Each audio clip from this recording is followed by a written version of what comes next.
അപ്പോൾ നമുക്ക് 4.5 മാസമായപ്പം കൊല വന്നതൊന്ന് കാണണ്ടേ. അപ്പോൾ ആ കൊല വരാൻ കാര്യം എങ്ങനെയാണ് എന്നൊക്കെ നമുക്ക് കർഷകനോട് ചോദിക്കാം. അപ്പോൾ കർഷകൻ്റെ പേരൊക്കെ പറഞ്ഞ് നമുക്ക് തുടങ്ങാം. സാറേ, പേര് പറയാം. എൻ്റെ പേര് ജയേന്ദ്രകുമാർ. ഞാൻ ചാത്തന്നൂർ കൃഷിഭവൻ്റെ ഇതിലാണ് ചെയ്യുന്നത്.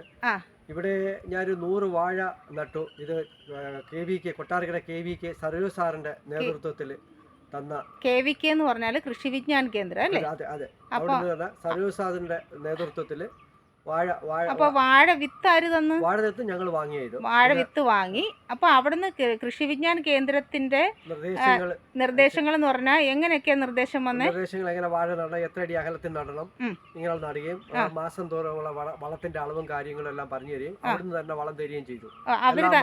അവിടുന്ന് സാറ് തന്നെ വളം എത്തിച്ചു തന്നു അല്ലേ?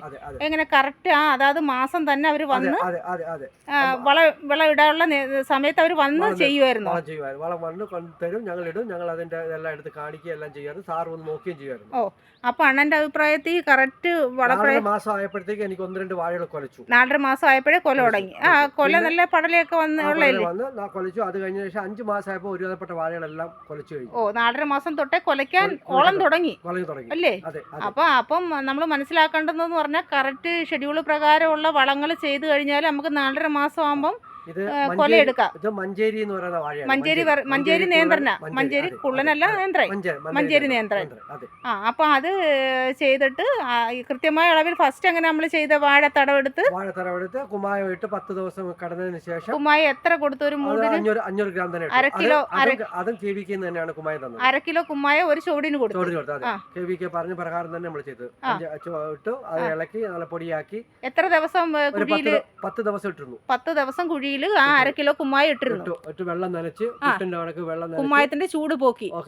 അത് കഴിഞ്ഞതിന് ശേഷമാണ് വാഴ എല്ലുപൊടിയും വേപ്പും ഉണ്ടാക്കും ചാണകപ്പൊടി ഇട്ട് വാഴ നട്ടു.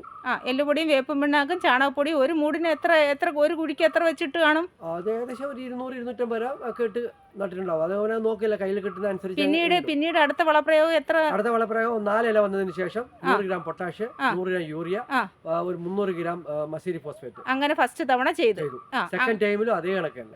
സെക്കൻഡ് ടൈമിലും അതേ ടൈം. തേർഡ് ടൈമിൽ 80 ഗ്രാം പൊട്ടാഷ്യം, 100 ഗ്രാം 80 ഗ്രാം യൂറിയയും, 100 ഗ്രാം പൊട്ടാഷ്യം. പിന്നെ മസൂറി വേണ്ടല്ലോ, ആദ്യം അടിസ്ഥാന വളം മാത്രം മതിയല്ലോ, വേറെ ഓട്ടത്തിന് അത്രയും മതി. അപ്പൊ എങ്ങനെ ഈ വാഴ ഈ വളം ചെയ്തു കഴിഞ്ഞപ്പോഴത്തേക്ക് വാഴയുടെ വളർച്ച എങ്ങനെയാണ്? വ്യത്യാസം മനസ്സിലായോ? നല്ല വളർച്ചകൾ, കാര്യങ്ങളൊക്കെ നല്ല വളർച്ച, നല്ല കാര്യമായിട്ട് ഇതുണ്ടായിരുന്നു. ഈ ഇടയ്ക്ക് ഈ പുള്ളിരോഗം വന്ന ഒരു ചെറിയ പ്രശ്നം, ഇലപ്പുള്ളി മാത്രമേ വന്നുള്ളൂ. ഇതെല്ലാം ഇന്ന് നമ്മൾ കറക്റ്റ് കുമ്മായം ചെയ്തത് കൊണ്ട് നമുക്ക് ഇലയില് ഈ കാൽസ്യത്തിന്റെ കുറവ് കണ്ടില്ലല്ലോ. ഞാൻ പിന്നെ വീണ്ടും ഇടയ്ക്ക് ഇട്ടിരുന്നു. സർവേ സാർ പറഞ്ഞു നേരത്തെ അനുസരിച്ച് ചെയ്തു. അപ്പൊ ഈ 1/2 കിലോ കൊടുത്തണെങ്കിൽ എക്സസ് ആയി, പിന്നെ നമ്മള് എക്സ്ട്രായും കൂടെ കൊടുത്തു. 300 ഗ്രാം പിന്നെ ഞാൻ ഇട്ടു. അപ്പൊ പിന്നെ 300 കൂടെ നമ്മൾ കൊടുക്കേണ്ടി വന്നു. അപ്പൊ ഈ മണൽ ഒരു ലീച്ചിങ് ആയതുകൊണ്ടായിരിക്കും അല്ലേ? സാർ പറഞ്ഞു അതിന്റെ ഒരു കുറവിന്റെ ആയിരിക്കും ഇടാൻ പറഞ്ഞു. സാർ പറഞ്ഞിട്ട് സാറിന്റെ നിർദ്ദേശപ്രകാരം. അപ്പൊ കറക്റ്റ് നമുക്ക് കറക്റ്റ് മാനേജ്മെന്റ് ഉണ്ടായത് കൊണ്ട് മാത്രമാണ് കൊലയിട്ട്. അപ്പൊ അണ്ണൻ ഇപ്പൊ തോന്നുന്നുണ്ടോ അണ്ണൻ വന്ന് ഇത് പിന്നെ മാനേജ് ചെയ്യാതിരുന്നെങ്കിൽ സക്സസ് ആവൂല? അത് അത്രയ്ക്ക് വിശ്വാസമായി. അത് സാറ് പറഞ്ഞു തരുന്നതുകൊണ്ട് ആ കാര്യങ്ങൾ അതിന്റെ ഇതാകും. എന്തെങ്കിലും ഉണ്ടെങ്കിൽ നമ്മൾ വിളിച്ച് ചോദിക്കും. അപ്പൊ സാർ അത് പറയും, ചെയ്യാൻ പറയും. ചിലപ്പോൾ പറയും യൂറിയ ഒന്ന് പിടിക്കാൻ പറയും, യൂറിയ ഇച്ചിരി ഒന്ന് കുറയ്ക്കാൻ പറയും, ഒന്ന് പിടിച്ച് ഇതാക്കാൻ പറയും. അങ്ങനെയൊക്കെ പല കാര്യങ്ങളും പറഞ്ഞു തരും. അതനുസരിച്ച് ചെയ്യുന്നുണ്ട്. അപ്പൊ അവിടുത്തെ ഡെമോൺസ്ട്രേഷൻ ആയതുകൊണ്ട് നല്ലതായിട്ട് മാനേജ് ചെയ്ത് അല്ലേ ചെയ്യാൻ പറ്റി. അപ്പൊ ഇവിടെ എത്ര മൂട് ചെയ്തായിരുന്നു? ഞാൻ ഇവിടെ 100 മൂടാണ് നട്ടിരിക്കുന്നത്. 100 മൂട്. ഇപ്പൊ അവിടുന്ന് തന്നെ KVKയുടെ നിർദ്ദേശപ്രകാരം 100 മൂട് തന്നു. 100 മൂട് ഇട്ടു. അതിനുശേഷം ഞാൻ ഇവിടെ ഓണവാഴ വേറെ ഇട്ടിട്ടുണ്ട്. അപ്പൊ ഈ 100 മൂട് നമുക്ക് എന്നത്തേക്ക് കൊടുക്കാൻ പറ്റുമായിരിക്കും? 1.5 മാസം കഴിയുമ്പോൾ കൊല വെട്ടി തുടങ്ങാൻ തോന്നുന്നു. 1.5 മാസം ആകുമ്പോഴത്തേക്ക് കൊല ആയല്ലോ. വീണിട്ട് 1 മാസത്തിൽ പുറത്തായി. എല്ലാം നല്ല പടലയുണ്ടല്ലേ? പടല 5 പടലുള്ളതുണ്ട്, 4 പടലുള്ളതുണ്ട്. കുഴപ്പമില്ല, കൊലകള് കുഴപ്പമില്ല. നല്ല ആരോഗ്യത്തോടുകൂടി തന്നെ വന്നല്ലേ? കുഴപ്പമൊന്നുമില്ല. ചില വാഴകൾ മാത്രമേ ഉള്ളൂ, അത് കന്നിന്റെ പ്രശ്നം കൊണ്ടായിരിക്കണം. ചില വാഴകൾക്ക് തേയ്മാനങ്ങളുണ്ട്. അപ്പോഴ് നമുക്ക് മൊത്തം എല്ലാ വാഴയും കൊലച്ചല്ലോ. എല്ലാ ഈ വാഴയും 100 വാഴ പിന്നെ കുറച്ചൊരു 7 വാഴയുണ്ട്. അവിടെ ചോലയുടെ പ്രശ്നമാണെന്നൊരു സംശയമുണ്ട്. മരച്ചോല അടിക്കുന്നിടത്ത് മാത്രം അവിടെ ഒരു 10-12 വാഴ ഉണ്ട്. അത് കൊല വരുന്നതേ ഉള്ളൂ. മരച്ചോല അടിക്കുന്നിടത്ത് മാത്രമേ ഉള്ളൂ കൊലയ്ക്കാതെ നിൽക്കുന്നത്. ബാക്കി നല്ലത് ഡയറക്റ്റ് വെയിൽ കിട്ടുന്നിടത്തല്ലേ. ഏത്തന അല്ലെങ്കിലും ഫുള്ള് വെയിൽ വേണം തോന്നല്ലേ. ഫുള്ള് വെയിൽ ഉണ്ടെങ്കിൽ മാത്രമേ പെട്ടെന്ന് കൊല വരൂ. എന്തായാലും കുഴപ്പമില്ല അല്ലേ. അല്ല കറക്റ്റ് സാധാരണ ഒരു എത്ര വളം ഈ വളം ചെയ്യുന്നു പറഞ്ഞാലും കർഷകർ കറക്റ്റ് വളം ചെയ്യത്തില്ല. അപ്പം വളം ചെയ്തു കഴിഞ്ഞാൽ നമുക്ക് അതിന്റെ ഫലവും കിട്ടും അല്ലേ. ഇപ്പൊ ഈ കന്ന് ആദ്യത്തെ കന്നൊക്കെ ചവിട്ടി ഒടിച്ച് കളഞ്ഞോ?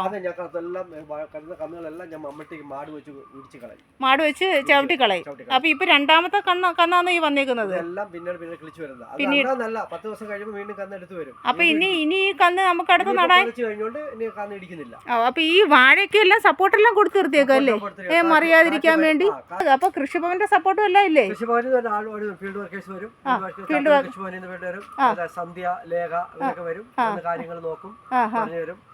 ഉണ്ടെങ്കിൽ ആ പുള്ളി രോഗം വന്നപ്പോഴും അവര് പറഞ്ഞു അടിക്കാൻ പറഞ്ഞു, മരുന്നടിക്കാൻ പറഞ്ഞു.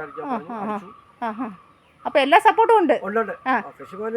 അല്ല എല്ലാ സപ്പോർട്ടും ഉണ്ടായാലും കർഷകൻ തുനിഞ്ഞിറങ്ങിയെങ്കിൽ മാത്രമേ നമുക്ക് ചെയ്യാൻ പറ്റില്ലേ. അങ്ങനെ ഉണ്ടെങ്കിൽ കർഷകർ തുനിഞ്ഞിറങ്ങിയാലല്ലേ നമുക്ക് അവർക്ക് ആ സപ്പോർട്ട്. അല്ല ചെയ്യാനൊരു മനസ്സുണ്ടല്ലോ. ചെയ്യാനൊരു മനസ്സുണ്ടായത് കൊണ്ട് മാത്രമാണ് നമുക്ക് ഇതുപോലെ നമുക്ക് ചെയ്താൽ സക്സസ് ആവൂ എന്നുള്ളത് നമുക്ക് ബോധ്യപ്പെട്ടത്. ഞാൻ ഈ പുരയിടത്തിൽ ആദ്യം ചെയ്ത പ്രമോദ് സാറിന്റെ നേതൃത്വത്തിൽ ഞാൻ ആദ്യം കൃഷി ചെയ്യുന്നത്. പ്രമോദ് സാർ ഞാൻ ഫസ്റ്റിലെ കൃഷിക്കാരൻ പ്രമോദ് സാറാണ്. ചാത്തന്നൂർ നേരത്തെ കൃഷി ഓഫീസർ സാർ പ്രമോദ് സാർ നേതൃത്വത്തിൽ അവിടെ ചെയ്യുന്നത്. ആ വർഷം കൊല നല്ല സൂപ്പർ കൊലകളെ വെട്ടിയത് ആയിരുന്നു. ആദ്യത്തെ അപ്പോഴും ഷെഡ്യൂൾ പ്രകാരം വളം ചെയ്തിട്ടുണ്ടായിരുന്നു. സാറൊന്ന് പറയുകയും എടുക്കുകയും ഒന്ന് നോക്കിയൊക്കെ ചെയ്യുമായിരുന്നു. നല്ല കൊലകളാണ് വെട്ടിയിരുന്നത്.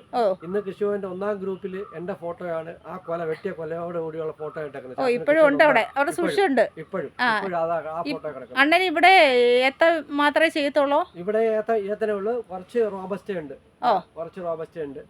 ഒരു 3-4 പാളയം തുടങ്ങും. ഇവിടെ ഏത്തനാണ് കൂടുതലും ചെയ്യുന്നത്. ഇപ്പൊ ഞാൻ 1-2 കപ്പവാഴയൊക്കെ നട്ടു തുടങ്ങിയിട്ടുണ്ട്. ഇത് മാർക്കറ്റ് നോക്കിയാണോ ഇത് വാഴ ചെയ്യുന്നത്? ഇത് മാർക്കറ്റാണ്. ഇപ്പൊ ഉണക്കത്ത് ഉള്ള ഇതിന് വേണ്ടി അത് കണക്കാക്കി തന്നെയാണ് ഈ നോമ്പ് സമയമൊക്കെ വരുമ്പോഴത്തേക്ക് ഉണക്ക് സമയത്ത് ഏപ്രിൽ മാസം മാർച്ച് മാസത്തിൽ പൊതുവെ ഡിമാൻഡാണ് കോയത്തിന്. അത് കണക്കാക്കിയാണ് KVK എന്ന് പറഞ്ഞിട്ട് അങ്ങനെയാണ് വിത്ത് തന്നേക്കുന്നത്. നമ്മുടെ വില പിടിച്ചു നിർത്താൻ വേണ്ടിയുള്ള അല്ലേ, ആ സമയം അനുസരിച്ചുള്ള ചെയ്യാനായിട്ട്. അപ്പൊ ഈ മഞ്ചേരി എവിടെ പോയി എടുത്തതാണ്? മഞ്ചേരി നമ്മളൊരു സുഹൃത്ത്, അതായത് ചാത്തന്നൂർ അഗ്രോ സെന്ററിലെ സനിലിന്റെ നേതൃത്വത്തിൽ ഇറക്കി തന്നതാണ്. ചാത്തന്നൂർ അഗ്രോ സെന്ററിൽ നിന്ന് തന്നെ അവർ ഇറക്കി തന്നതാണോ? അപ്പൊ ഇത് ഫസ്റ്റ് ടൈമല്ലേ മഞ്ചേരി ചെയ്യുന്നത്? മഞ്ചേരി ഞാൻ ഫസ്റ്റ് ടൈമാണ്. ഇപ്പൊ ചെയ്തവർക്കൊക്കെ എത്ര തൂക്കമൊക്കെ വന്നിട്ടുണ്ടെന്ന് അറിയാമോ? നമ്മളെ 3-4 ഗ്രൂപ്പുകാർ ചെയ്യുന്നുണ്ട്. ആണോ? അറിയത്തില്ല. അണ്ണന്റെ കൂടെ തന്നെ കുറെ ആൾക്കാർ ചെയ്യുന്നുണ്ടോ? 5 പേരുണ്ട്. 5 പേരുണ്ട്. ഇനിയിപ്പോ കൊലകളൊക്കെ വന്ന് വെട്ടി വരുമ്പോഴറിയാം. അവർക്കൊക്കെ ഇതുപോലെ കൊല വന്നിട്ടുണ്ടോ? കൊലച്ചിട്ടുണ്ട്. അവർക്ക് അവര് വൃത്തി വളം അണ്ണൻ പറഞ്ഞു കൊടുക്കുന്നു അവർ കൂടെ? അതെല്ലാം സർവ സാറ് തന്നെ. സാറ് നിങ്ങൾക്ക് എല്ലാവർക്കും കൂടെ ട്രയലാണോ? ട്രയലുണ്ട്. അപ്പോഴ് പിണ്ടിപ്പുഴു അങ്ങനെയുള്ള അസുഖങ്ങളൊന്നും ഇത് ഫീൽഡ് നീറ്റ് ആയതുകൊണ്ടാണ്.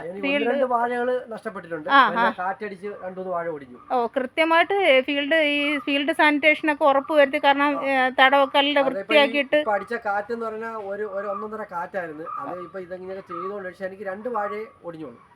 ഇടയ്ക്ക് വാഴ പോണ്ടി കെട്ടിയില്ല, കെട്ടാതെ തന്നെ ഒടിഞ്ഞു. അതിന് ശേഷമാണ് ഞാൻ കെട്ടിയത്. കാറ്റിന്റെ ശക്തി കൂടി അതിനുമ്പ് ഒടിഞ്ഞു. അപ്പോൾ അന്നേരം നല്ലൊരു അധ്വാനത്തിന്റെ ഫലം ഈ ഫീൽഡിൽ നിന്നാൽ നമുക്ക് കാണാൻ സാധിക്കും. കാരണം ആ കൊലയൊക്കെ കണ്ടാൽ നമുക്കൊരു സന്തോഷം വരും.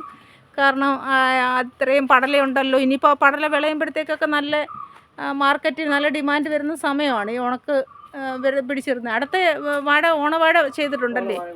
ഓണവാഴയാണ് അവിടെ ആ ഭാഗത്ത് ചെയ്തേക്കുന്നത് അല്ലേ? അങ്ങോട്ടെല്ലാം ചെയ്തിട്ടുണ്ടല്ലേ? ഈ മഞ്ചേരി നേന്ത്രം നല്ല ഹൈറ്റ് പോകുന്നുണ്ടല്ലേ? കുള്ളനാകുമ്പോ കാറ്റ് പിടിക്കാത്ത കൊച്ചു സൈസ്. കൊല വെയിറ്റ് കുറവായിരിക്കും അല്ലേ? പക്ഷെ ഇത് കൊള്ളാം കേട്ടോ. നല്ലൊരു വാഴ. കാരണം നമുക്ക് നഷ്ടം വരത്തില്ല എന്നുള്ളൊരു അല്ലേ?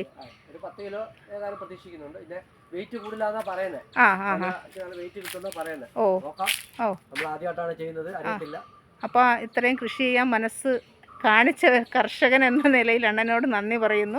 അപ്പോൾ okay, thank you. Thank you.